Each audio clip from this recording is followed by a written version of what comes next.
থাকে। শিকারীদের এড়াতে অক্টোপাস বিভিন্ন কৌশল অবলম্বন করে। এরা ছদ্মবেশ ধারণে খুবই পারদর্শী। ত্বকের নিচে অনেকগুলি ক্রোমাটোফোর আছে যা বর্ণ পরিবর্তনে সহায়তা করে। 1 সেকেন্ডেরও কম সময়ে এরা নিজেদের ত্বকের রং পরিবর্তন করে আশেপাশের বালি, পাথর, উদ্ভিদ ইত্যাদির সাথে এমনভাবে মিশে যেতে পারে যে খুব কাছ থেকে এদের শনাক্ত করা প্রায় অসম্ভব হয়ে পড়ে। এছাড়াও এদের দেহে কালিথলে বা ইনসেক্ট রয়েছে যার সাহায্যে নিজের দেহ থেকে ঘন কালো কালি ছড়িয়ে দিতে পারে যা শত্রুকে কিছুক্ষণের জন্য অন্ধ করে দেয়। এই কালির আরেকটি গুণ হচ্ছে এটি শত্রুর ঘ্রাণ শক্তিও কিছুক্ষণের জন্য নষ্ট করে দেয়, ফলে অক্টোপাসটি পালিয়ে যেতে পারে।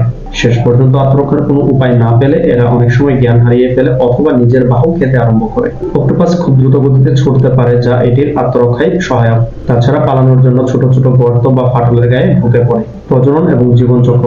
অক্টোপাসের জীবনকাল খুবই ছোট এবং বংশবৃদ্ধির সাথে সম্পর্কিত। কিছু কিছু প্রজাতি মাত্র 6 মাস বাঁচে, তবে জায়ান্ট প্যাসিফিক অক্টোপাস প্রজাতির জীবনকাল মোটামুটি 3 থেকে